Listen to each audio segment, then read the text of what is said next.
Halo semua kawan-kawan sebangsa setanah air. Assalamualaikum warahmatullahi wabarakatuh. Shalom, salam sejahtera bagi kita semua. Om Swastiastu, Namo Buddhaya, salam kebajikan. Selamat datang di acara podcast Bertiga, Bangga Berbangsa dan Bernegara. Pada kesempatan kali ini kita akan membahas topik yang sangat penting, yaitu persatuan dalam keberagaman sebagai wujud dari rasa bangga kita berbangsa dan bernegara. Bersama saya Sartika Burginting yang akan menjadi host pada kegiatan ini dan akan berbincang dengan dua narasumber keren kita yang telah hadir di ruang virtual ini, yaitu Kak Robi Dian dan Kak Wim Paiblindo Marsoid. Halo Kak Wim, halo Kak Robi.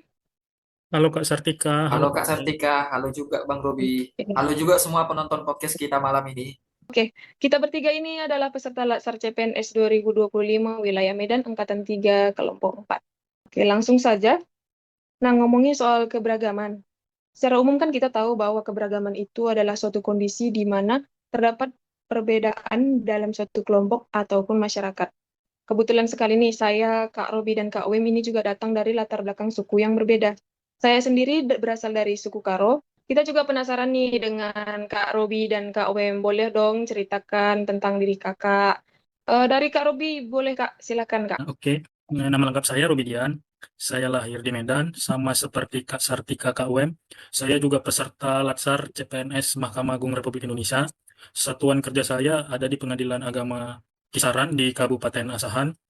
Berbicara dengan bangga berbangsa dan bernegara, secara suku, saya merupakan suku Jawa. Oke baik, sama seperti Kak Sartika tadi dan juga Bang Rubidian, kita bertiga adalah CPNS di MA di tahun 2025 dan tentunya kita juga berasal dari latar belakang yang berbeda dan justru itulah alasan kita mengangkat tema ini yang bertemakan persatuan dalam keberagaman. Jadi saya berasal dari suku Batak Toba. Terima kasih untuk perkenalan dari Kak Robi dan Kak Wem. Oke, selanjutnya kita mau bincang-bincang sedikit nih sama dua narasumber kita ya, mengenai apa sih makna persatuan dalam keberagaman itu. Dari Kak Wem, dari Kak Robi, silakan Kak. Jika kita berbicara tentang makna keberagaman, seperti tadi yang sudah dijelaskan oleh Kak Sartika, Kak Wem, bahwasannya punya background atau latar belakang dari suku-suku yang berbeda. Jadi makna keberagaman apa sih?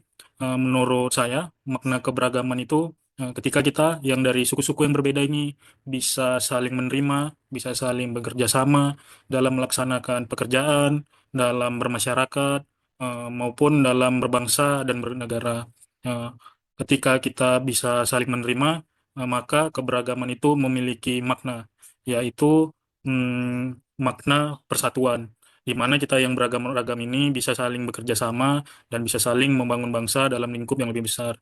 Jadi menurut saya keberagaman itu merupakan suatu anugerah Tuhan, di mana Tuhan menciptakan kita yang berbeda-beda agar kita bisa saling mengenal, agar kita bisa saling bekerja sama, agar kita bisa menjadi seperti saat ini, menjadi Indonesia yang berbeda-beda tetapi tetap satu juga. Apa yang disampaikan oleh narasumber pertama tadi yaitu Bang Robi Dian dalam podcast kita kali ini sebenarnya udah sangat komprehensif. Tetapi sebagai penambahnya saya ingin menyampaikan bahwasannya kenapa kita harus menjaga persatuan, kenapa makna persatuan itu penting. Itu sebenarnya karena dengan persatuan maka akan tercipta kebersamaan. Dengan terciptanya kebersamaan maka akan tercipta yang namanya kondisi saling toleransi. Jika kondisi toleransi telah dicapai, maka hidup akan menjadi harmonis. Hidup diartikan bukan hanya di lingkungan masyarakat, tetapi juga ketika kita berada di lingkungan satker misalnya. Jadi ketika kita sudah menciptakan kebersamaan, sudah toleransi di satuan kerja, maka akan tercipta kondisi harmonis di satuan kerja. Dan ketika kondisi harmonis sudah tercipta di lapangan kerja, di satuan kerja, maka kita pun akan bisa melayani masyarakat dengan lebih baik. Nah, selain itu dengan persatuan, maka kita akan bisa meningkatkan nasionalisme di mana kita sebagai ASN salah satu tujuan yang kita harus lakukan adalah untuk menjaga dan mempererat persatuan NKRI. Mungkin itu yang bisa saya tambahkan. Terima kasih Kak Robi, Kak Wem. Kita beralih ke pertanyaan selanjutnya ya. Seberapa penting sih menjaga persatuan dalam keberagaman itu tadi, Kak? Menurut saya sih menjaga persatuan dan di dalam keberagaman itu sangat penting. Jika tidak kita menjaga itu, maka yang menjadi hasilnya kita akan terpecah belah. Dari lingkup yang paling kecil ya, kita sebagai CPNS, di mana kita punya rekan yang berbeda suku, ras, dan agama, di mana kita punya pimpinan yang berbeda, keluar kita dari pekerjaan, kita tinggal di kos, kontrakan, atau mes, kita punya masyarakat dengan kultur yang berbeda. Di situ keberagaman itu perlu dijaga. Kenapa? Kalau kita tidak menjaga itu, maka yang ada hanya perpecahan di lingkup kerja mungkin kita menjadi tidak nyaman ketika kita punya rekan kerja yang berbeda suku, ras, dan agamanya. Atau kita tidak nyaman ketika punya pimpinan yang berbeda suku, ras, agama, dan kulturnya. Dan kita tidak nyaman juga ditempatkan mungkin di tempat-tempat atau di satuan kerja yang mungkin berbeda dengan suku, ras, dan agama kita. Jadi keberagaman itu penting. Intinya, kita sebagai warga negara Indonesia, sebagai aparatur sipil negara harus memegang satu identitas, yaitu identitas Indonesia. Bahwasannya kita sebagai warga Indonesia, kita adalah sama, memiliki hak yang sama, memiliki tanggung jawabnya masing-masing, tanpa dibedakan oleh ras, suku, dan agama. Begitu, Kak. Dari Kak Wem ada tambahan? Eh, Tadi pertanyaannya kenapa menjaga persatuan itu penting? Nah, kenapa menjaga persatuan itu penting? Karena tanpa persatuan yang tercipta hanyalah konflik. Ketika konflik sudah terjadi, maka apapun pekerjaan yang akan kita lakukan tidak akan bisa terlaksana. Kenapa demikian? Karena seperti tadi itu, persatuan ini sebenarnya hal yang sangat penting, hal yang sangat fundamental. Jika kita pun sesama rekan kerja yang ada di satuan kerja tidak bisa saling menjaga persatuan, maka bagaimana mungkin kita bisa melayani para pencari keadilan? Bagaimana mungkin kita bisa melayani masyarakat dengan baik? Itu yang bisa saya sampaikan, itu yang bisa saya tambahkan. Oke. Gimana sih Kak kita bisa menjaga persatuan tadi kan di tengah keberagaman ini? Mengingat terkadang kan kita dihadapkan dengan tantangan seperti yang Kak Robi sampaikan tadi, perbedaan pendapat, sudut pandang, suku, perbedaan suku kita dengan pimpinan gitu Kak. Bagaimana caranya sih dengan menerima atau dari bahasa Jawanya itu legowo. Kita harus menerima bahwasannya kita itu diciptakan oleh Tuhan sebagai umat beragama juga tidak diciptakan satu. Kalau dalam agama Islam, kita sebagai manusia diciptakan berbeda-beda agar kita bisa dapat saling mengenal. Dari perspektif itu dapat diambil kesimpulan bahwa bagaimana cara menjaga persatuan itu, apa caranya, yaitu dengan menerima. Kita harus menyadari satu identitas tadi bahwasannya kita punya identitas itu sebagai warga negara Indonesia. Kita bukan beridentitas sebagai orang Jawa, orang Batak, kah, orang Karo, beridentitas sebagai orang Manado. Kita hanya beridentitas satu sebagai warga Indonesia dengan tujuan satu, secara garis besar membangun bangsa dan negara ini. Secara lingkup kecil di pekerjaan kita, kita memiliki tanggung jawab melayani masyarakat yang mungkin juga berbeda suku agama rasnya, tetapi juga punya satu identitas yaitu warga negara Indonesia. Berarti dia juga saudara kita, berarti dia juga orang tua kita. Jadi bagaimana caranya? Yaitu dengan menerima. Kita harus bisa menerima bahwasannya Indonesia itu berbineka dan kita harus menjadi tunggal ika. Saya akan menambahkan, cukup menarik tadi ketika Bang Robidian menyampaikan bagaimana caranya atau bagaimana untuk membina persatuan dalam bahasa daerahnya. Maka saya juga akan menambahkan sedikit dari bahasa daerah saya, sebagaimana telah kita jelaskan tadi tentang keberagaman.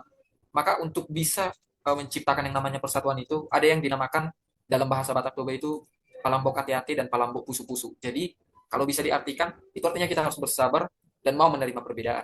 Ketika kita mau menerima perbedaan, itu harus dilakukan dengan cara mengurangi ego sektoral kita masing-masing atau egosentrisme kita masing-masing. Ketika kita mau sabar dan menerima perbedaan, maka dengan kata lain, kita harus berani menurunkan ego kita. Karena seperti yang dijelaskan tadi, kita ini berbeda, berbeda cara berpikir, cara pandangan, berbeda juga cara berbicara. Jadi ketika kita hanya karena hal-hal kecil tidak bisa menerima perbedaan, bagaimana mungkin kita bisa menjalankan hal-hal besar?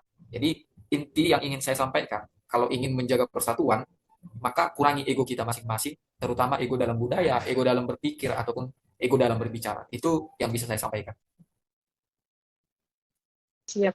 Nah, yang terakhir nih Kak, apa sih pesan-pesan yang bisa kakak-kakak ini sampaikan kepada para pendengar podcast kita ini nantinya nih? Dari Kak Robi dulu silakan Kak. Pesan-pesan saya sih sebagai pendengar podcast kita, stop rasisme, stop intoleransi, stop nyebarin berita hoax yang bisa membuat kita pecah dari rasa persatuan kita, dari identitas kita sebagai anak bangsa Indonesia. Eh, itu yang harus kita lakukan. Mungkin apa yang akan menjadi kalimat penutup yang akan saya sampaikan bukan hanya untuk penonton podcast kita, tetapi juga mungkin kita sebagai CPNS, ada Kak Sartika, ada juga Bang Ruby, ada saya pribadi, dan juga mungkin rekan-rekan kita yang lain yang juga sesama eh, sesama CPNS yang sedang menjalankan laksar. Mungkin yang bisa saya sampaikan hanyalah sesuatu yang singkat sebenarnya. Memang kita berbeda, tetapi bukan berarti kita tidak bekerja sama. Bhinneka Tunggal Ika, berbeda-beda tetap satu. Apapun latar belakang kita, perbedaan adalah sesuatu hal yang tidak bisa kita hindari. Jadi, ketimbang kita terpecah belah, lebih baik kita bersatu. Dengan bersatu, terutama kita sebagai ASN, maka kita akan bisa menjalankan tugas kita sesuai dengan apa yang telah diberikan kepada kita. Kita akan bisa menjalankan kebijakan yang diberikan oleh pemerintah, dan kita juga bisa menjadi perekat dan pemersatu NKRI. Tetapi sebelum kita berbicara NKRI, yang paling penting adalah bagaimana kita bisa menjaga persatuan di lingkup terkecil, yaitu di satuan kerja kita. Itu yang bisa saya sampaikan, dan itu yang bisa menjadi pedoman mungkin buat kita semua. Percakapan kita kali ini benar-benar berharga loh ya. Ada banyak hal yang bisa dipelajari dari apa yang disampaikan dari narasumber kita mengenai persatuan dalam keberagaman. Terima kasih banyak Kak Robi dan Kak Wem untuk sharingnya. Semoga podcast kebangsaan kita ini bisa menginspirasi kita semua untuk lebih menghargai keberagaman dan menjaga persatuan bangsa. Sampai ketemu di lain waktu. Assalamualaikum warahmatullahi wabarakatuh. Salam sejahtera bagi kita semua. Shalom, Om Swastiastu, Namo Buddhaya, Salam Kebajikan.